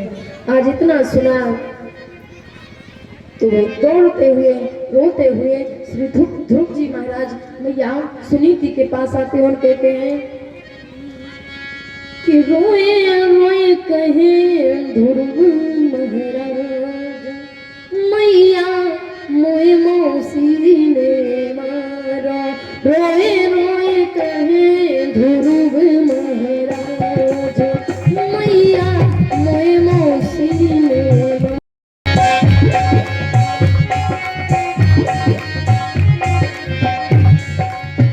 मोए मौसी ने मारा मैया मोए मौसी ने मारा।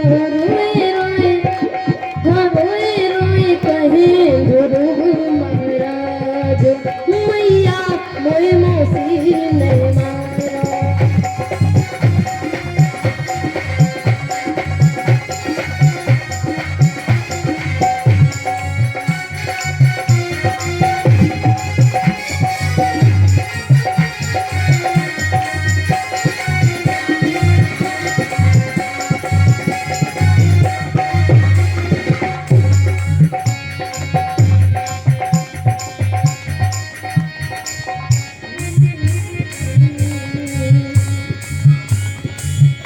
आज गोदी में बैठते हैं मैया सुनीति के।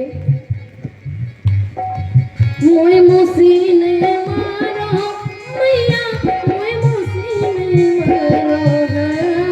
मोए मौसी ने मारा मैया मोए मौसी ने मारा। रोए रोए कहे ध्रुव महाराज मैया मोए मौसी ने मारा।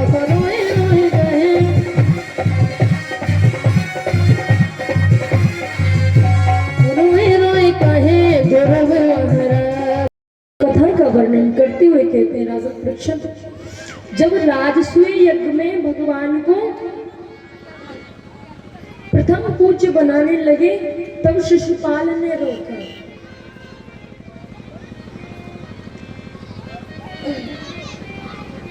वही शिशुपाल एक बार प्रहलाद को बहाना बनाकर हिरण्याकश्यप के रूप में आया।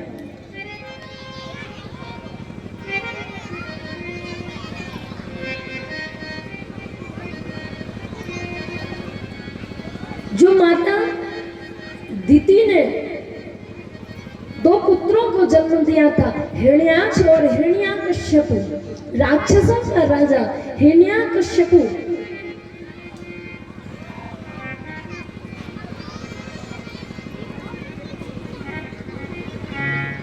उसकी पत्नी का नाम है कयाधु।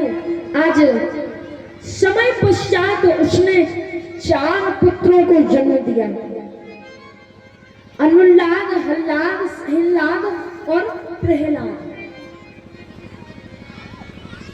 4 पुत्रों को जन्म दिया, लेकिन अपने भाई का बदला लेने के लिए, हिरण्याक्ष का बदला लेने के लिए हिरण्याकश्यपु ने तपस्या करी, अनेक वरदान मांगे ब्रह्मा जी से। पुनः जब महल वापस आया तो अपने छोटे पुत्र को विद्यालय भेजा।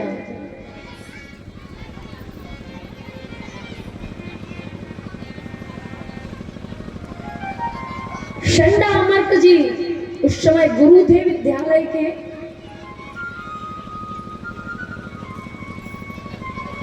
उन्होंने बताया राजर्षि नीतियां क्या होती हैं, शिक्षा क्या होती है। आज जैसे ही शिक्षा ग्रहण करके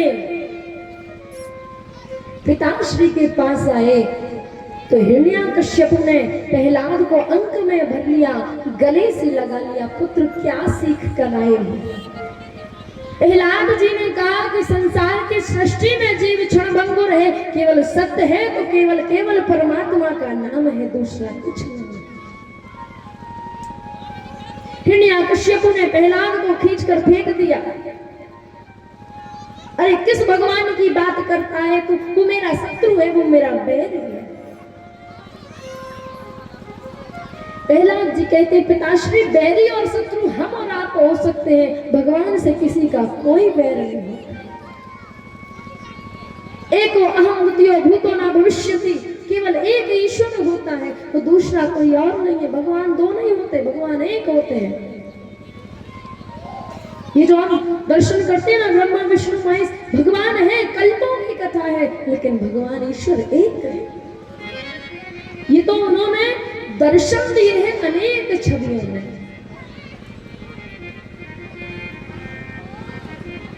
आज जब हिरण्यकश्यप ने कहा कि बार बार करता है कि भगवान भगवान, बता तेरा भगवान कहाँ है। प्रहलाद जी ने कहा पिताश्री खम्भ में भगवान है। हिरण्यकश्यप ने तलवार निकाली महाराज, और ले जाकर के खम्भ में जैसे ही मारने वाला था, उधर से भगवान नरसिंह प्रकट हो गए। बोलो नरसिंह भगवान की जय। महाराज धड़धड़ाते हुए जैसे ही प्रकट हुए ना, तो आधी जनता तो बेहोश हो गई। इतना विकराल रुद्र रूप उनका देखकर 1 मिनट को तो हिरण्यकश्यप को भी मूर्छा आ गई, पछाड़ा खाकर गिर पड़ा। इतनी हुंकार भरी महाराज, पृथ्वी डगमगाने लगी। बोले अंतर क्या है? बोले नरसिंह भगवान को प्रहलाद जी ने प्रकट कर दिया। बोले हम और आप नहीं कर सकते। बोले क्यों नहीं कर सकते? बोले हमारे अंदर उतनी भावना नहीं है। बोले कितनी? कि सूर्य अनेक फिरे कण मांगत, पे पद सूर सुस्वाद का, पुनिताल मजीरा बजाती रही, मेरा मतवारी सी चाह कहाँ। सिया राम कथा कितनों ने लिखी, पर तुलसी से मर्याद कहाँ। बोले रामायण सतकोटि अपारा, 100 करोड़ से भी अधिक रामायण है, लेकिन तुलसी से मर्याद कहाँ। नरसिंह बसा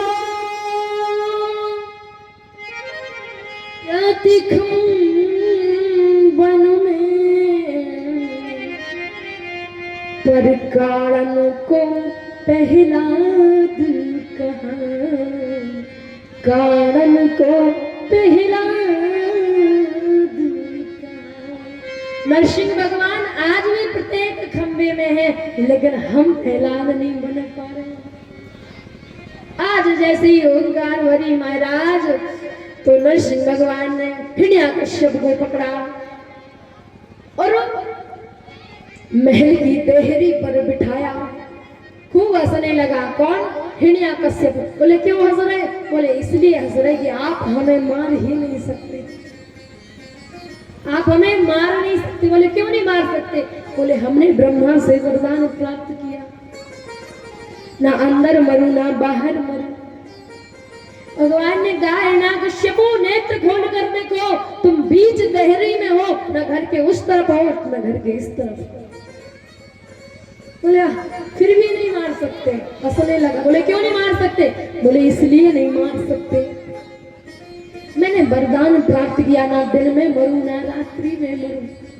भगवान ने कहा देख लो, ना भी दिन है ना रात है, मध्याह्न है, संध्या का समय है, जब गोधूली की बेला होती है ना, 5 से 6 बजे का समय, वो गोधूली की बेला होती, उस समय बहुत सारे काम वर्जित होते हैं, भोजन नहीं कर सकते, सो नहीं सकते, झाड़ू भी नहीं लगाते, कई लोग अपने अपने नियम है।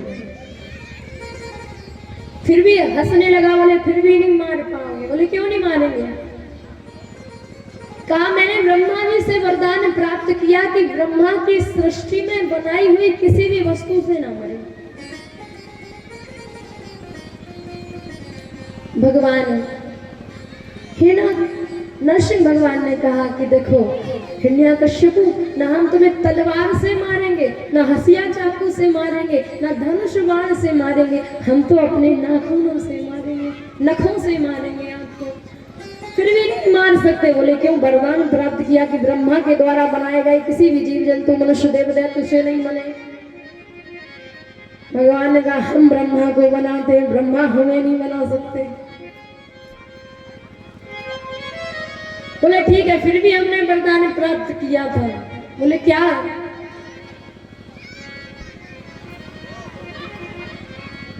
ना मनुष्य से मरो, ना जीव जंतु से मरो। भगवान बोले देखो हमें गौर से, आधा शरीर मनुष्य का है और मुख लगा है सिंह का, बोले हम जीव हैं कि जंतु हैं? बोले फिर भी नहीं मार सकते। बोले क्यों नहीं मार सकते? वैसे चतुर तो था ही, का वरदान नहीं, बहुत वरदान मांगे। रावण ने तो मांगा था कि बस हम मनुष्य और बानर से ना मरे, इन्होंने तो वरदान की पूरी लाइन मांग ली, लेकिन भगवान भी कम नहीं है। बोले हमने वरदान प्राप्त किया कि ब्रह्मा के बनाए हुए 12 महीनों में से किसी भी महीने में ना मरे। बोले ये अधिक मास चल रहा है, 13वां महीना होता है ना अधिक मास का, जो कार्तिक में पड़ता है, तीसरे चौथे वर्ष में। बोले अधिक मास चल रहा है। जैसे ही देहरी पर हिरण्यकश्यप को भगवान ने अपनी गोदी में लिटाया, दोनों नखों से चीर डाला। बोले नरसिंह भगवान की। और उसके पेट से निकाली हुई अंतड़ियों को भगवान ने अपने गले में धारण कर लिया। देवर्षि नारद पहुंचे, बोले भैया आज भगवान को ऐसा रूप है लक्ष्मी जी से, बोले दर्शन कर लो तो पता चल जाओ। बोले कैसे हो दर्शन कर ले, लेकिन देखो हमारी तो बात मानेंगे। लक्ष्मी जी देवर्षि नारद से कहती है कि वो कुछ भी हो, चाहे जितने कुल गुस्सा हो जाए, चाहे जितने क्रोध में रहे, वे हमसे मान जाए। बोले अच्छा इस बार मना कर देख लो। तब सबने कहा प्रहलाद जी से आप जाकर भगवान के सामने हो। आज प्रहलाद जी भगवान के सामने हैं। भगवान जो सिंह का मुख लगा है ना, तो जीभ से प्रहलाद जी को चाट रहे हैं। जैसे गाय अपने बछड़े को चाटती है ना, उनकी गंदगी साफ करती है ना, उसी प्रकार आज प्रेम से दुलार से ठाकुर जी प्रहलाद जी को चाट रहे हैं, प्रेम बरसा रहे हैं अपना। आज प्रहलाद जी ने हाथ जोड़े, कहा प्रभु एक कृपा करना, मेरे पिता को सदगति दे देना, सदगति दे देना। आज भगवान कहते हैं पुत्र तुम जैसा बालक, तुम जैसी संतान जिसके पिता की हो, उसका उद्धार तो स्वतः ही हो जाता है। बोले वृंदावन जो कह रहे जाने हो जे खो, वो कहेंगे का तुम नहीं चल रही, चलो अब बिलात देर हो गई, अब कल आ जाएंगे। तो एक के संग 4 फेरी, और आहें भी तो एक के संग 4 फेरी। बोले का चलो संग हो जा, सु बातें करा, चल अच्छा लगा। कोई बात नहीं, वो तो विनोद की बातें है महाराज। कि एक घड़ी आधी घड़ी आधी में पुनिया,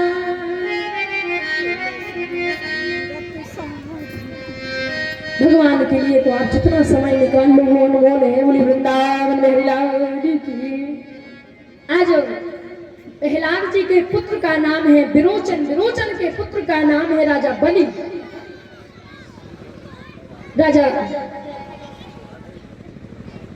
बलि ने,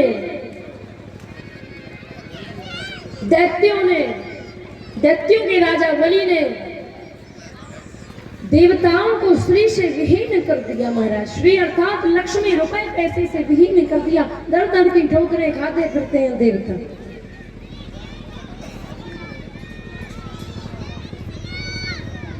आज जब मैया अदिति ने कहा कि मेरे पुत्र दर दर की ठोकरें खाते हैं, भगवान कश्यप जी कोई उपाय बताइए, तब पयोव्रत बताया। पयोव्रत नाम का व्रत होता है जो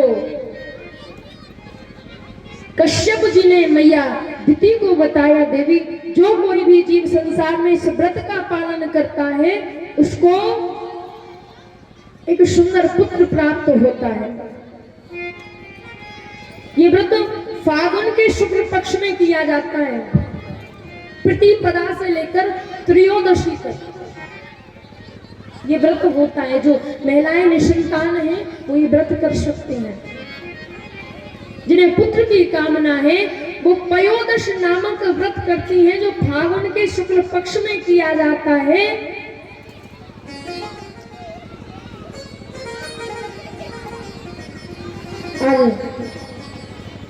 संपूर्ण विधि के अनुकूल मैया अदिति ने व्रत संपन्न किया तो पुत्र प्राप्त हुआ।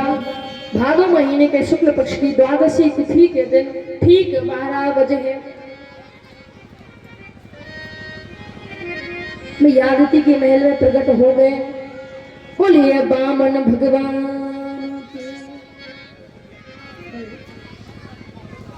आज समस्त देवताओं ने, किसी ने चक्र दिया, किसी ने खड़ाम दी, किसी ने कमंडल दिया, किसी ने जनेऊ धारण करवाया। आज मैया ने कहा कि अपने भाइयों के लिए कुछ कृत्य करो। आज भगवान वामन का स्वरूप बनाया। केवल वामन अंगुल के भगवान छत्र लिए, कमंडल लिए, कोपीन पहने, जनेऊ धारण किए, राजा बलि के द्वार पर पहुंचे।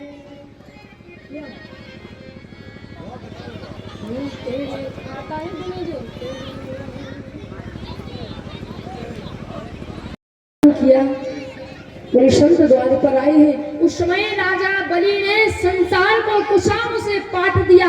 इतने अधिक यज्ञ किए संसार को कुशाओं से। आज जैसे ब्राह्मण विप्रदेव आया, भगवान द्वार पर आए, कहा वरदान मांग लो। वामन भगवान ने कहा कुछ नहीं चाहिए। बोले कुछ तो लेना पड़ेगा, आप द्वार पर आए हो ना, और आप इतने प्रिय लग रहे हैं, दर्शन कर रहे हैं, और आप कुछ मांग लो। बोले नहीं, कुछ नहीं चाहिए। बहुत समझाया, बोले विवाह हो गया। वामन भगवान ने कहा नहीं हुआ। बोले विवाह कर लो। बोले अच्छा, किससे कराओगे? बोले इतनी दैत्य कन्याएं, किसी से भी विवाह कर लो। बोले अच्छा। बोले फिर? बोले विवाह होगा, बच्चे होंगे। बोले बच्चों का क्या होगा? बोले कुछ नहीं, हिरण्याकश्यप विश्वविद्यालय पढ़ेंगे, बढ़िया खजाना खोल देंगे, भंडार खोल देंगे, आपको सुंदर महल बना कर देंगे, रहिए खाइए पिए। बोले अच्छा फिर? बोले बच्चे होंगे तो 2-4 होंगे। बोले 2-4 हो सकते। बोले एक आध 2 मर गया। बोले मर भी सकते हैं। बोले फिर रोना पड़ेगा। राजा बलि ने कहा भगवान रोने के लिए किराए से नहीं आते, रोना तो आपको ही पड़ेगा, और अब के रोबे में तो हमें इतनी अच्छी मन शर्म।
दासी तुझे चरणों में दीप झुकाऊं हे गिरधर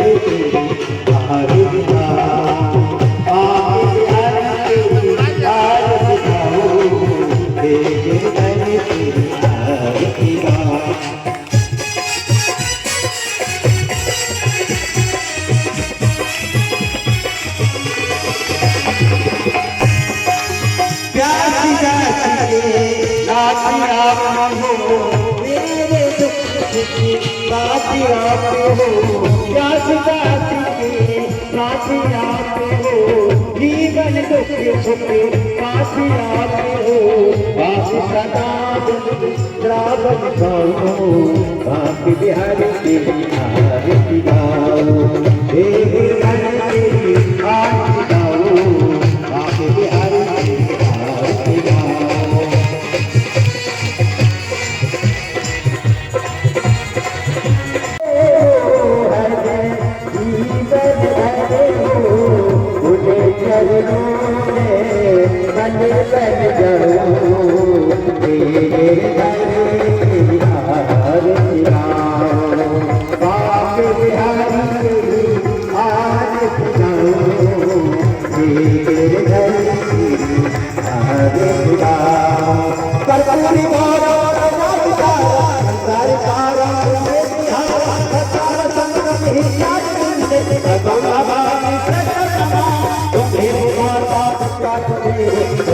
बंदूक